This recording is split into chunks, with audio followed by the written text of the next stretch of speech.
দর্শক, আমি বর্তমানে দাঁড়িয়ে রয়েছি নওগাঁ সদর উপজেলার ৭ নম্বর ওয়ার্ডের রেজিস্ট্রি অফিস পাড়া।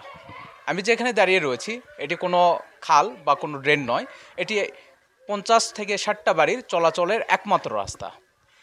অল্প একটু বৃষ্টির কারণে এখানে জলাবদ্ধতার সৃষ্টি হয়ে রয়েছে প্রায় দীর্ঘ ২ মাস ধরে। প্রশাসনের যে সুনজর, সেই সুনজর এলাকাবাসী একাধিকবার লিখিত অভিযোগ, মৌখিক অভিযোগ করেও কোনো সুফলাফল পায় নাই। এখানে যে পানি রয়েছে, পানিটি পচে যাওয়ার কারণে অত্যাধিক গন্ধ এবং পানিবাহিত যে রোগ, সেই রোগটা ছড়িয়ে পড়ছে সবসময়। এবং এই পানিবাহিত রোগের কারণে পায়ে হচ্ছে ঘা, তারপর পানিবাহিত যে রোগগুলো, ডায়রিয়া, আমাশয়, এগুলো সবসময় এই যে দুপাশের যে পরিবারগুলো রয়েছে, দুপাশে যে বাড়ি রয়েছে, এই বাড়ির বাচ্চাদের এবং বৃদ্ধদের সবসময় লেগেই আছে। তো একাধিকবার লিখিত অভিযোগ করার পরও সেরকম কোনো সুফল পায় নাই। বাধ্য হয়ে প্রতিনিয়ত এখানে যে এলাকার যে যুবক যারা আছে তারা প্রতিনিয়ত মোটর নিয়ে এসে পানিগুলো তুলে ফালায় দেয় পাশে ড্রেনে। তো তেমনই একজন পানি ছিঁচতেছে, তার সঙ্গে কথা বলবো। এলাকাবাসী ভাই, আপনি যে এখানে যে এই পানিটা সেচতেছেন, এটা কতদিন থেকে সেচতেছেন এবং এই সেচার পরে কি হচ্ছে? এটা দীর্ঘদিন প্রায় ২-২.৫ মাস যাবৎ আমরা এই পানি বেঁধে আছে। এখানে পানি বেঁধে থাকার কারণে এখানে বাচ্চা কাচ্চারা বিভিন্ন বাড়ির বাচ্চা কাচ্চারা আছে, এই বাচ্চা কাচ্চাদের ডেঙ্গু থেকে শুরু করে পানিবাহিত যত রোগ আছে সবার এই রোগগুলো আক্রান্ত হচ্ছে। এই বাচ্চা কাচ্চাগুলো, আমাদের এখানে 2টা বাচ্চা অলরেডি এই পানিবাহিত রোগ আক্রান্ত হয়ে তারা মারা গেছে।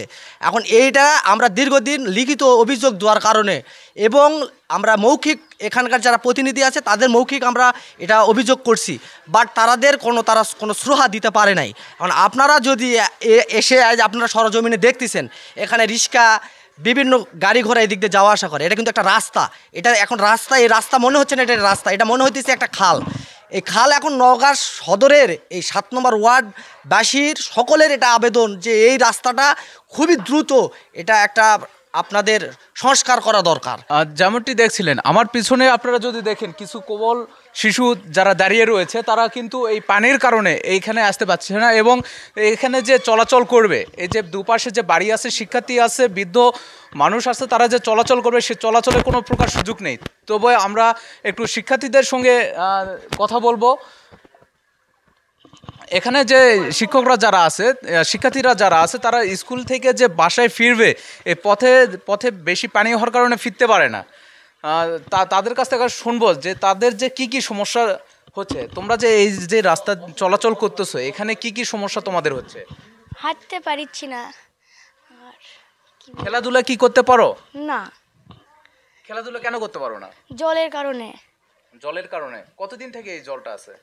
তাও পরশুদিন থেকে, 2-3 দিন থেকে। আচ্ছা, এখানে দুর্গন্ধ কেমন হয়? খুবই বিচ্ছিরি দুর্গন্ধ। আচ্ছা, যেমনটি দর্শক আপনারা শুনছিলেন যে এখানে যে শিক্ষার্থীরা আছে, এখানে 3 দিন আগে বৃষ্টি হয়েছিল, সেই বৃষ্টির পানি এখানে জলাবদ্ধতার সৃষ্টি হয়েছে এবং এখানে যে শিক্ষার্থীরা আছে যারা, তারা যে স্কুল শেষ করে এসে একটু খেলাধুলা করবে, এই জলাবদ্ধতার কারণে তাদের যে বাবা মা তাদেরকে এখানে বেরো হতে দেয় না। আপনাদেরকে দেখানোর চেষ্টা করবো এই যে এখানে যে জলাবদ্ধতার সৃষ্টি হয়েছে, এখানে কিন্তু আপনারা দেখলে মনে হবে যে এখানে কোনো মাছ চাষ করার জায়গা, এখানে মাছ চাষ করা হয়। আসলে দর্শক, এটা মাছ চাষ করার কোনো জায়গা নয়, এটি আসলে জলাবদ্ধতার সৃষ্টি হয়েছে এবং এই জলাবদ্ধতার সৃষ্টির কারণে এই পথ দিয়ে চলাচল করা যায় না এবং দুপাশে যে বাড়িঘর আছে, বাড়িঘর থেকে যে বের হয়ে বাচ্চারা খেলাধুলা করবে বা তারা যে চলাচল করবে, সে চলাচলের কোনো সুযোগ নেই। গার্জেন যারা আছে তারা কখনো বাড়ি থেকে বের হতেও দেয় না। এছাড়াও যে ছোট ছোট বাচ্চাগুলো আছে, তারা কিন্তু এই পথ দিয়ে চলাচল করতে পারে না এবং বেরো হতে পারে না। তো একজন শিক্ষার্থী আছে যে কিনা স্কুল থেকে শেষ করে বাসায় ফিরতেছিল, তার সঙ্গে একটু কথা বলবো। তোমার নাম? আমার নাম মোহাম্মদ হৃদয়। তোমার বাসা কোথায়? আমার বাসা পাড়ানগর সর্দারপাড়া। আচ্ছা, এখানে যে এই রাস্তা দিয়ে তুমি চলাচল করতেছো, কি সমস্যা হচ্ছে বলো তো? আমি এই রাস্তা দিয়ে চলাচল করতে পারছি না, পায়ে অনেক ঘাও হইতেছে এই পানি দিয়ে চলাচলের জন্য। কোনো গাড়ি ঘোড়া দিক দিয়ে আসতে চায় না এই পানির কারণে। আর কি সমস্যা হয়? আরও দীর্ঘ সমস্যা, এখানে অনেক দিন ধরে পানি জমে আছে। এই যে অনেক দিন ধরে যে পানি জমে আছে, তুমি যে স্কুলে যাচ্ছ, তোমার জুতা সহকারে তো তুমি যাইতে পারো না, জুতা খুলে হাতে নিয়ে যেতে হয়। অনেক সময় তো তোমার ইউনিফর্ম মেখে যায় নাকি? হ্যাঁ, অনেক সময় ইউনিফর্ম রেখে চলে যাই, বাসায় যা পরের দিন খেতে দিতে হয়।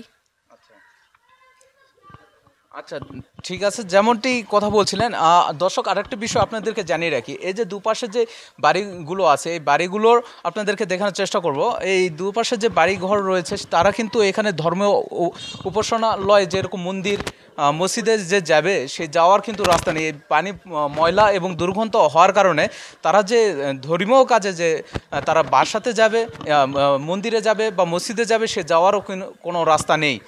যার কারণে তারা কিন্তু যেতেও পারতেছে না। মানুষের যে দুর্ভোগ, আপনাদেরকে একটা বিষয় দেখাই, এখানে যে সিঁড়ি রয়েছে, বাড়ির যে সিঁড়ি, সেই সিঁড়িটি কিন্তু পানিতে কিন্তু ডুবে রয়েছে। এটি কিন্তু একটা